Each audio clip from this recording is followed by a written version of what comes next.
Right, ఇక బులెటిన్లో super exclusive చూద్దాం. ఏపీలోని ఆలయాల్లో పూజలు చేసే అర్చకుల విషయంలో హైకోర్టు ఒక కీలకమైన సంచలన ఆదేశాలు జారీ చేసింది. ఏ అర్చకుడైనా సరే విదేశాలకు వెళ్లి వస్తే వారు తిరిగి గర్భగుడిలో ప్రవేశించే స్వామివారికి పూజలు చేసే అర్హతను కోల్పోతారంటూ కూడా తేల్చి చెప్పేసింది. ఆగమ శాస్త్ర నియమాలను, శృంగేరి పీఠం మార్గదర్శకాలను కూడా కఠినంగా అమలు చేయాలంటూ దేవాలయ శాఖను కూడా ఆదేశించింది. ఈ తీర్పు రాష్ట్రంలోని వేలాది ఆలయాలపై, అర్చకులపై తీవ్ర ప్రభావం చూపనుంది. అయితే హైకోర్టు తీర్పు కేవలం విదేశీ ప్రయాణాలకే పరిమితం కాలేదు. గర్భగుడిలో పూజలు చేసే అర్చకుడు ఎలాంటి జీవనశైలిని పాటించాలో కూడా స్పష్టం చేసింది. శృంగేరి పీఠం మార్గదర్శకాల ప్రకారం త్రికాల సంధ్యావందనం చేయని వారు, వేద అధ్యయనం చేయని వారు, సాంప్రదాయ శిఖ లేకుండా కూడా జుట్టు కత్తిరించుకున్న వారు కూడా గర్భగుడిలో పూజలకు అనర్హులేనంటూ కూడా కోర్టు విన్నవించింది. ఈ నేపథ్యంలో ఇకపై అర్చకులు నియామకాల్లో అలాగే వారి సేవల్లో కూడా ఈ కఠినమైన ఆధ్యాత్మిక క్రమశిక్షణను దేవాదాయ శాఖ పరిగణలోకి తీసుకోనుంది.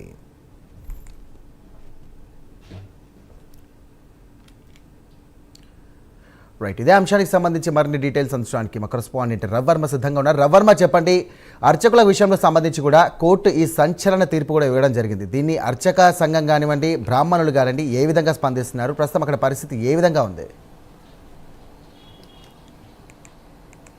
ఎస్ఐ ముఖ్యంగా ఏపీ హైకోర్టు, రాష్ట్ర హైకోర్టు ఇచ్చినటువంటి తీర్పు అర్చకులందరిలో కూడా విస్మయానికి గురి చేస్తుంది. ముఖ్యంగా ఎన్నడూ లేని విధంగా గతం కొద్ది రోజులుగా అర్చకత్వంలో కూడా అంటే ఆలయాల్లో హిందూ ఆలయాల్లో ఉన్నటువంటి విశిష్టత, ఆధ్యాత్మిక విలువలను పెంపొందించేందుకు వీలుగా ప్రభుత్వం అటు కోర్టు కూడా ఈ ఆదేశాలు జారీ చేసినట్టు కూడా ప్రధానంగా తెలుస్తుంది. ముఖ్యంగా రామానుజాచార్యులు 2000 సంవత్సరాల క్రితం రామానుజాచార్యులు ఆగమ శాస్త్రీయ పద్ధతి విధానాన్ని ఆలయాల్లో ప్రవేశపెట్టారు.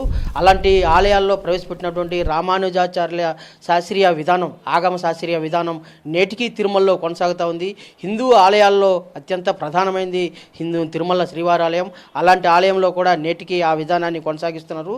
హిందూ అంటే సముద్రయానం చేసిన వారు, సముద్రాలు దాటి వచ్చిన వారు ఎవరు కూడా గర్భగుడిలో మూల విరాట్కు పూజలు చేసేందుకు అర్హత లేదని చెప్పేసి ఆనాడే 2000 సంవత్సరాల క్రితమే రామానుజాచార్యులు ఆగమ శాస్త్రీయ విధానంలో పొందుపరిచారు.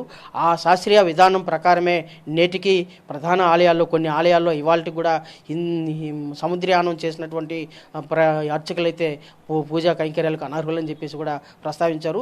అలాంటి పూజా విధానాన్ని ఆలయం అంటే మూల విరాట్టుకు త్రికాల విధానం ప్రకారము ఏ టైంలో ఎలాంటి కైంకర్యాలు నిర్వహించాలి, ఎలాంటి ఆగమ శాస్త్రాలు పాటించాలి, ఎలాంటి పూజా విధానాలను కొనసాగించాలనేది 2000 సంవత్సరాల పూర్వమే రామానుజాచార్యులు పొందుపరిచినటువంటి విధానాన్ని నేడు అమలు చేయాలని చెప్పేసి కూడా పదే హైకోర్టు ఆదేశాలు జారీ చేస్తూ ఉంది.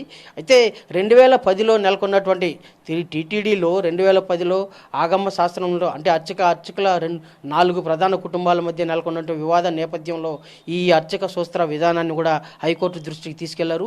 అప్పుడు హైకోర్టు ఈ శృంగేరి పీఠం పీఠాధిపతులు ఇలాంటి రామానుజాచార్యులు పొందుపరిచిన అర్చక సూత్ర విధానాన్ని పాటిస్తున్నారని చెప్పేసి కూడా అప్పుడు 2010లో హైకోర్టుకు నివేదించారు.